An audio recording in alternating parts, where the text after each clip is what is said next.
السلام عليكم ورحمة الله وبركاته أصحابتك وحرن جنة الكمركة للسودة وهذا أدي هذا وما هتسنتهين مقال كان وحن ربا إن ندي كل وذاقه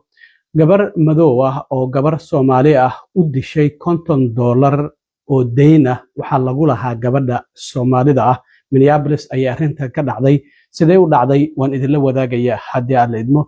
دعوينا ترامب أو سي وضح إن حلكه وكتوره حبنها ريبابليكان كاي حزبي سائل لبدا أقل ee ka soo horjeestay doorasho muhiim ah oo berri ka dhici doonta gobolka Kentucky iyo mid kale oo sabtidii ka dhacday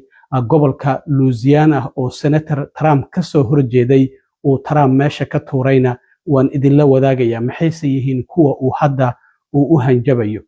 fayraska qatarta ah ee Ebola oo ka dilaacay laba wadan oo Afrikaan ah kiisas fara badanna laga helay dhimashana la soo tabinaya sidoo kale waan idin la wadaagaya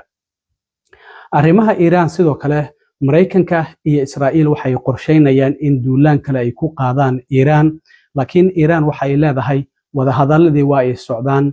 dawladda Mareykankuna waxa ay aqbashay in qaar kamid ah qodobadii la isku haystay ay ka tanaasusho sidoo kale Trump waxa uu leeyahay Iran waqtigu waa uu ku socdaa maanta qoraal uu bartiisa True Socialka ku soo qorayna waxa uu leeyahay Iran waa ay isdhiibtay arrimahaasi waan idila wadaagaya haddii alla idmo balse marka hore soo dhawaada wararkan ka helayno magaalada Minneapolis ayaa waxa ay sheegayaan in gabar Soomaali ah oo magaceeda lagu magacaabo Aisha Farax Yusuf oo 32 jir ah in sagaalkii bishan ay dishay gabar madow ah oo magaceeda la yiraahdo Henrietta Shamandra Giles oo 42 jir ah labadan dumarka ah kulay dad saaxiib ah inay ahaayeen ay u muuqataa sida warbixintu ay u dhacayso aad arki doontaan waxa la rumaysan yahay $50 oo deyn ah oo gabadha Soomaalida ah lagu lahaa in dilkeeda sabab u ahaa guri ku yaala Minneapolis toddobaadkii la soo dhaafay gabadhan madowga ah oo aad aragtaan oo la yiraahdo Henrietta Shamandra Giles oo 42 jir ah ayaa lagu soo oogay dil heerkiisu yahay midka labaad iyadoo lala xiriirinayo toogashadii ay toogatay Aisha Farax Yusuf oo 32 jir ah maxkamadda dukumentiyada gobolku waxay muujinayaan in gabadhan la yiraahdo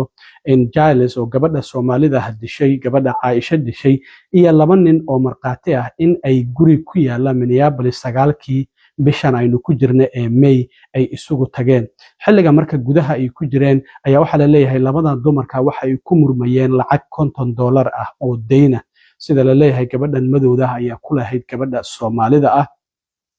waxana sidoo kale ninka guriga kireystaha oo guriga iska lahaa uu sheegay in uu suulida aaday labadan dumarka ah oo murmaya ninka kale oo marqaatiga labadan nin kulay lama sheegin waxa ay yihiin laakiin sida muuqata labadan dumarka iyo labadan ragga ah qolkaasi ay isla joogeen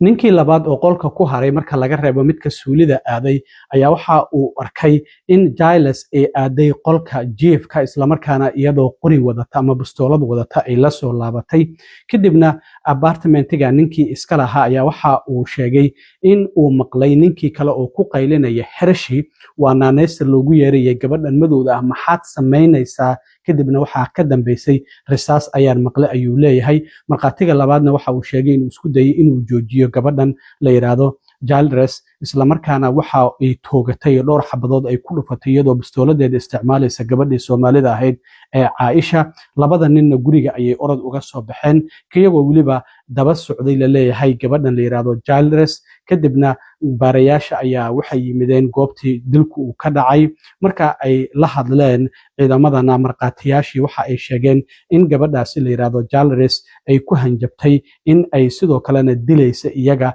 haddii ay horteeda istaagaan macnaha inaan ka celino waa inaga diida ay leeyihiin marka 911ka waxa dukumentiyada maxkamadda ku xusan in isbitaalka loo qaaday gabadha Aisha Yusuf Farax isla markaana sidoo kalena isbitaalka markii dambe ay ku geeriyootay waxaana la soo qabtay markii dambe gabadhii dilka geysatay iyadoo lala hadlay marqaatiyaashii waxaana ay beenisay in iyadu ay toogashadaasi ama dilkaasi ay geysatay laakiin waxa la soo hordhigay muuqaalo oo camera goobta ku kaag dhaweyd ay duubtay ama apartmentiga ku xirnayd waxaana sidoo kalena ay kaamirooyinka muuqaaladaasi ay muujinayeen in goobta ay joogtay maalintii dilka uu dhacayay marka sidaa darteed iyadoo ilaa hadda waa ay beeninaysaa laakiin xabsiga ayay ku jirtaa oo waxa ay ku eedeysan tahay dilka gabadhaasi Soomaalida ah oo ay dishay gabadhan madowda ah marka waxyaabaha kale ee ka soo kordha dilka gabadhaasi Soomaalida ah waa dila soo socodsiin doona haddii aan leedmo dhinaca kale madaxweyne Trump ayaa waxa uu sii wadaa in uu xilka ka tuuro ama doorashada soo socda aysan soo laabanin xubnaha Republicaanka ee labada aqal ku jira ee isaga ka soo horjeestay ama siyaasadiisa ama sidoo kale siyaabo kale uga soo horjeestay oo sharciyo uu watay ka soo horjeestay ama sharciyo uusan rabin u codeeyay waxa hadda kamid ah senatorka la yiraahdo Bill Cassidy oo Louisiana laga soo doorto ilaa iyo sanadkii 2015 ayuu aqalka sanadka ku jiray muddo 11 sano ah sabtidii doorashooyinka Israa'iilka ayaa markaa waxa uga adkaatay gabar uu Trump taageeray oo la yiraahdo Julia Letlow marka saddex qofood ayaa tartamayay Bill Cassidy oo kursiga hayay waxa uu noqday qofkii ugu dambeeyay waliba doorashadan waxa ku baxday ololaheeda lacag aad u fara badan oo ku dhawaad 23 milyan ayuu Bill Cassidy oo qarash gareeyay waxaana uu galay booska saddexaad 24.8% ayuu helay Julia Letlow iyaduna 10 milyan qarash gareysay waxa ay heshay 44.8 halka John Fetterman uu helay 28.3 marka labadan xubnood oo Republicaanka ah ee Julia Letlow iyo John Fetterman ayaa doorasho kale Israa'iil waxay ku laaban doonaan in labada bisha June ee soo socota marka Trump Bill Cassidy gabi ahaanba meesha waa uu ka tuuray waliba bartiisa True Socialka ayuu waxa uu ku soo qoray waa ay wanaagsan tahay inaan arko in mustaqbalkiisa siyaasadeed uu dhamaaday dhinaca kale waxaa jirtay Trump markii la soo galo joojiyay sanadkii 2021 markuu xilka ka degay kadib maadaama taageerayaashiisu ay weerareen aqalka Congress-ka bishii January 6 sanadkii 2021 waxaa jirtay 7 xubnood oo senator ah oo u codeeyay Trump in uu dambi ku leeyahay arrintaasi hadda waxa muuqata in 4 kamida ay ama iscasileen ama ay yiraahdeen ma tartamayno oo ay ka hareen Bill Cassidy sabtidii ayuu ka adkaaday marka hadda waxaa jira Susan Collins oo Maine laga soo doorto iyo Lisa Murkowski oo Alaska laga soo doorto ayaa ka hartay 7 xubnood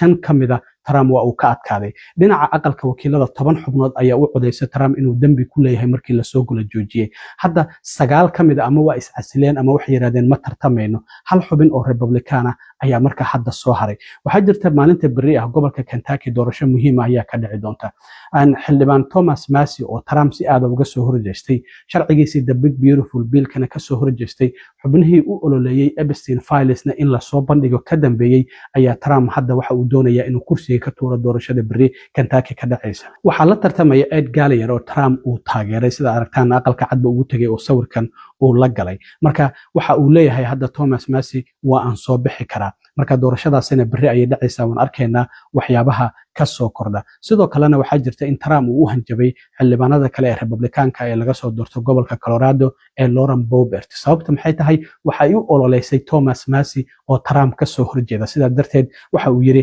iyadana waan xilkan ka tuuraya haddii ay taageeradaasi sii wado waa uu u hanjabay inkastoo hadda iyada qof la tartamaya uusan jirin doorashooyinka Israa'iilka ee 30 bisha soo socota ee June dhacaya haddana Trump waa uu u hanjabaya marka arrintaasina sidoo kale waa ay jirtaa marka Trump dhammaanba xubnihii ka soo horjeestay waxay noqdeen kuwo iscasilay kuwa yiri maba tartamayno iyo kuwa markii ay tartameen Trump xubin ka soo horjeeda inta uu taageeray uu ka guuleystay sidaas ayaa socota marka doorashooyinka xilliga dhexe labada aqal ayaa lagu tartamaya dhinaca degmooyinkana maxkamadda sare ee gobolka Virginia waa ay diiday dib u calaameyntii xisbiga dimuqraadiga ay sameeyeen oo 4 xubnood oo dheeraad ah ay ka qaateen Republicaanka marka maxkamadda sare ayaa hadda la isla aadaya arrintaasi gobollo ay kamid tahay Alabama iyo Tennessee Republicaanku olole ayay ka wadaan dib u calaameyn marka sida muuqata Trump hadda xisbiga Republicaanka ayaa uga horeeya dib u calaameynta degmooyinka xisbiga dimuqraadiga arrimahaasina sidoo kale waan arki doonaa halka la isla gaaro ugu dambeyntii wadahadaladii Iran iyo Mareykanka u dhaxeeyay meel xasaasi ah ayay marayaan Trump shalay waa kii hanjabo oo yiri saacadu waa ay socotaa Iran waxba kama hari doonaan waqtiguna iyaga lama jiro sidoo kale waxaa jirta hadda maanta in afayeen u hadlay wasaaradda arrimaha dibadda ee Iran oo la yiraahdo Ismaaciil Bachai waxa uu yiri Pakistan waxa ay noo soo direen in qodobadii wax laga bedelo aan horay u gudbinay sida darteed wixii anaga dhinaceena aan ka bedeli karno waan ka bedelnay isla markaana waan u dirnay markale dawladda Pakistan we received from the Pakistani mediator some reservations and some amendments, which means that after sending our viewpoint to America through Pakistan, warbaahinta Iran waxay soo tabinaysaa in dawladda Mareykanku ay ogolaatay in cunaqabataynta dhinaca dhoofinta shidaalka ah ay laga qaado dawladda Iran oo laga qafiifiyo isla markaana sidoo kalena dhinaca nuclearka wadahadaladooda Iiraan waxay leedahay waa inaysan isku xirin Mareykanku wadahadalada nuclearka iyo dhamaynta dagaalkan sidoo kalena waxay dowladda Mareykanku ay ogolaatay 25% in lacagihii Iiraan ka xanibnaa si tartiib ah loogu fasaxo dhowr waji laakiin hadda 25% loo fasaxo marka Trump shalay waxa la leeyahay Netanyahu ayuu la hadlay sawirkan xitaa AI lagu sameeyay ayuu soo galiyay oo ciidamada Space Force ee cirka isagoo xaruntooda joogo isla markaana badhan gaduud ah gacanta ku haya marka wuxuu ku hanjabayaa inuu nuclear adeegsan doono lama ogo arrintaasina sidoo kale Trump bartiisa Truth Socialka ayuu soo galiyay sawirkaasi AI-da ah dhinaca kale Trump qoraalkan ayuu soo qoray maanta bartiisa Truth Socialka wuxuu leeyahay Iiraan haddii ay isdiibto isla markaana ay qirato in dhammaanba ciidamadeedii badda ay badda gunteeda ay joogaan isla markaana ciidamadoodii cirka aysan u babac dhigi karin ciidamada Mareykanka dhammaanba militarigoodana ay isaga baxaan waxa uu yiri Tehran isla markaana hubka ay dhigaan gacmahana ay kor u taagaan waxa uu leeyahay mid waliba isagoo ku qaylinayo waan isdiibnay isla markaana sidoo kalena ay babinayaan in calanka cad oo ah micnahooda inay isdiibeen isla markaana dhammaanba madaxdoodu ay saxiixaan dukumeentiyada laga maarmaanka oo isku dhiibayaan guul darrana ay qaataan isla markaana ay sheegaan inaysan u babac dhigi karin awoodda ciidamada Mareykanka ayaa waxa uu leeyahay sidoo kale wargeysada qaar ayuu galaya wuxuu leeyahay wargeyska New York Times iyo sidoo kalena The China Street Journal oo Wall Street Journal uu la jeedo iyo sidoo kalena televisionka CNN ka uu leeyahay waa kuwa musuqmaasuqa dhammaanba waxa uu leeyahay dhammaanba warbaahintaasi waa kuwa been sheega isla markaana waxa uu leeyahay Iiraan ayaa ka guuleysatay Mareykanka ay mar kastaba ay leeyihiin arrintaasina xitaa arrin u dhow ma ahan dimuqraadiyiinta magac ula baxay Trump wuxuu leeyahay Democrats ayuu ula baxay marka wuxuu leeyahay dimuqraadiyiinta sidoo isagu sheegay media daacadda u ah wuxuu yiri wadadoodii ayay ka lumeen isla markaana sidoo kale waa ay waasheen marka Trump wuxuu leeyahay waa inay Iiraan isdhiibtaa sida hadalkiisa qoraalkiisa hadda uu ku soo qorayo calanka cad waa inay babiyaan isla markaana ay saxiixaan dukumeentiyada muhiimka laakiin Iiraan waxay leedahay arrintaasi ma jirto isla markaana ma ahan Mareykanku inay isku xiraan wadahadalada nuclearka iyo sidoo kale sidii dagaalkan lagu dhameyn lahaa labada arrin ugu muhiimsan waxay tahay arrinta nuclearka iyo marinka Hormuz oo la isku hayo dhinaca kalena madaxweyne Trump ayaa goordhow bartiisa Truth Socialka waxa uu ku soo qoray in amiirka dalka Qatar dhaxal sugaha dalka boqortooyada Sacuudi Carabiya iyo madaxweynaha Imaaraadku ay ka codsadeen inuu joojiyo weerarkii military ee qorshaysnaa maalinta beri ah in Iiraan dowladda Mareykanku ay ku qaado waxa uu yiri wadahadallo ayaa socda wadahadalladaasina waxaan filaynaa in heshiis u wanaagsan xitaa wadamada bariga dhexe ay ka soo baxaan marka waxa uu yiri wasiirka dagaalka Pete Hegseth ee taliyaha guud ee ciidamada Mareykanka General Dan Kane waxa aan u sheegay in la joojiyo howlgalkii military ee beri qorshaysnaa in Iiraan lagu qaado laakiin Trump wuxuu yiri waxaan doonayaa wadahadalladan inay ka soo baxaan mid ah in Iiraan weligeed aysan hub nuclear ah aysan yeelan doonin marka Trump qoraalkaasi ayuu bartiisa Truth Socialka uu ku soo qoray waxa uu leeyahay amiirka Qatar dhaxal sugaha boqortooyada Sacuudi Carabiya iyo madaxweynaha Imaaraadka ayaa iga codsaday in aan joojiyo